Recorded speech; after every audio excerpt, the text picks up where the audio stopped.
3월 21일 9시 기도회 시작하도록 하겠습니다. 오늘은 전도자가 보아야 할 빈 곳이라는 제목으로 사도행전 11장 19절 말씀으로 같이 나누도록 하겠습니다. 예루살렘 교회가 보지 못했던 빈 곳, 이방인이라는 빈 곳을 안디옥 교회가 보게 됩니다.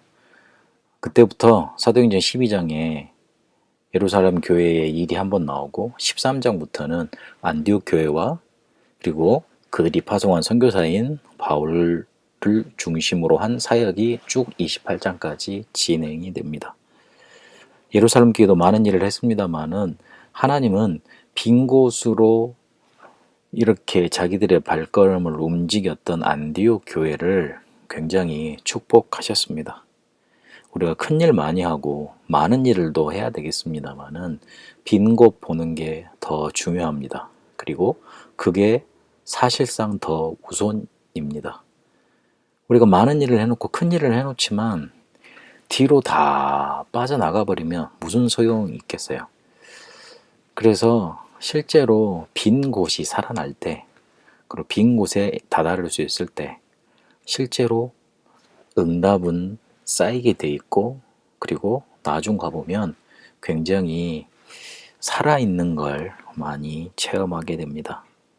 우리가 하나님의 눈으로 우리 자신을 보고 빈 곳을 보고 우리 렘넌트들을 봐야 되겠습니다.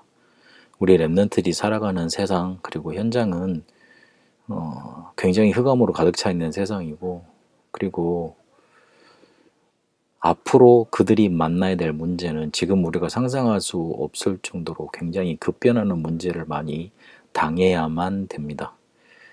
코로나 팬데믹으로 우리들의 일하는 환경, 그리고 교육하는 환경 다 달라졌습니다. 앞으로는 이런 일들이 안 오면 좋겠다, 우리의 소망일 뿐이지 더 급변적으로 이렇게 우리에게 다가올 겁니다. 실제로 지금 우리가 살아가는 세상도 영적인 문제 가득하고, 그리고 그거를 표출해내는 문제 속에서 다 당하고만 있는 현실인지도 모르겠습니다. 이런 현장에서 살아가고, 그리고 앞으로 더 커져가는 문제 속에, 급변하는 문제 속에 우리 아이들이 살아가야 되는데, 미리 보고 갖고 누리고 정복하고 성취된 것, 미리 응답을 가져나가지 못하면 세상에서 불신자 종로로밖에 못합니다. 우리 하나님이 우리 렘넌트들을 가장 귀중하게 보고 계십니다. 그런데 우리가 그 후대들을, 다음 세대들을 하나님의 눈으로 바라보지 못하고 살려내지 못하면 그냥 낭떠러지에서 혼자 살라고, 나는 낭떠러지에 서 있고 너 한번 잘 살아봐 그러고 그냥 등 떠미는 거나 다를 바 없습니다. 표현이 좀 너무 심했을지도 모르겠습니다만은 우리 아이들은 그렇게 살아가야 됩니다. 그래서 하나님의 눈으로 바라보고 미리 이들이 세상을 살릴 수 있고 세상의 문제 만났을 때 능히 이기고 서밋 자리로 갈 수 있는 준비를 해놓고 보낼 수 있어야 되겠습니다. 그러려면 하나님이 이들에게 뭘 주기를 원하시는가 우리가 먼저 보고 누리다가 전달해 줄 수 있어야 되겠습니다. 그 첫 번째가 빈 곳을 바라보고 살리는 겁니다. 이미 사도행전 2장 9절에서 11절 있는 것에 나타난 대로 오순절 마가다락방에 성령 충만이 했을 때 땅끝까지 이르러 가기도 전에 이미 15개 나라에 있는 사람들이 와 있었습니다. 한국에도 우리가 중국 사람들 되게 싫어하는 정서가 많습니다만 중국 사람들이 제일 많이 와 있습니다. 그리고 그 다음으로 많이 와 있는 사람들이 베트남 사람입니다. 우리가 저기 서양 사람들 좋아합니다만 그 사람들은 이렇게 쭉 순위 밖으로 밀려와 있습니다. 굉장히 우리나라와 가까운 곳에 있는 사람들이 많이 와 있습니다. 실제로 베트남 같은 데는 1억 인구인데 교회 다니는 사람들은 5%도 안 됩니다. 굉장히 유교 국가, 불교 국가입니다.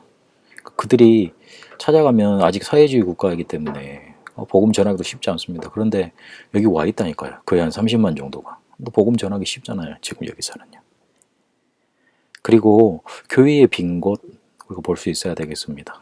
큰 교회 목사님이 무당 찾아가서, 정신문제자 찾아가서 매일 가서 그들을 도와줄 수는 아마 어려운 일일지 모르겠어요. 그러나 저 같은 경우에도 해보니까 어느 좀 이렇게 규모 있는 교회에서 부교육자 생활할 때보다 지금 자유스럽게 움직이면서 영적인 문제 있는 사람이 있으면 매일 찾아가고 도와줄 수 있는 그런 뭔가 이렇게 스페이스가 생기고 여러 개 생기더라고요. 작은 교회가 꼭 뭔가 이렇게 힘 없다고만 볼 게 아니라, 할 수 없는 일이 없다고만 볼 게 아니라 작은 교회만 할 수 있는 일, 그리고 더 가치 있게 할 수 있는 일들이 많습니다. 그걸 봐야 되겠습니다. 그리고 현장에도 실제로 들어가야 되는데 못 들어가고 있는 곳이 많습니다. 이미 우리들과 우리 랩런트들은 세상을 살릴 수 있는 레버리지, 그리고 뭔가 이렇게 미디어 많이 가지고 있습니다. 우리 자체가 도구고 우리 자체가 미디어입니다. 그런데 우리가 가지고 있는 내용이 중요한 겁니다. 실제로 이 빈 곳에 있는 사람들이 다 상처를 갖고 있는데 숨기며 살고 있습니다. 돈 벌려고 온 사람들 같습니다. 그러나 그 돈 벌려고 자기 나라, 자기 사랑하는 나라 사람들 떠나왔을 때 얼마나 큰 결단, 그 힘든 결정을 하고 왔겠어요. 제가 베트남을 자주 다닐 때 하노이에 노이바이 공항이라고 있는데, 거기 보면 한 사람이 한국으로 떠나면 그 가족, 그 마을 식구들이 다 나와요. 한 사람 떠났는데 한 100여 명 정도가 이렇게 환송을 한다니까요. 서로 울고 받고 찾고. 아, 참 힘들겠다 싶더라고요. 그런 사람들이 와서 여기서 제대로 된 대우를 받습니까? 좀 뭐라 그럴까, 하층 사람들 취급받잖아요. 그 사람들이 속이고 있는, 아니 숨기고 있는 상처 어떻게 알고 도와줄 수 있겠습니까? 그래서 우리가 큰 일 하는 것보다, 많은 일 하는 것보다 빈 곳 살려내는 게 하나님이 가장 원하시는 겁니다. 전도자로서 하나님의 눈으로 그런 현장을 보고 렘넌트를 바라보고 살리는 응답 있기를 축복합니다. 살아계신 하나님, 우리가 빈 곳 살릴 수 있도록 인도하여 주옵소서. 그가 할 수 있도록 우리에게 먼저 미리 응답하신 것 보게 하여 주옵소서. 살아계신 우리 주 예수 그리스도 이름으로 기도합니다. 아멘.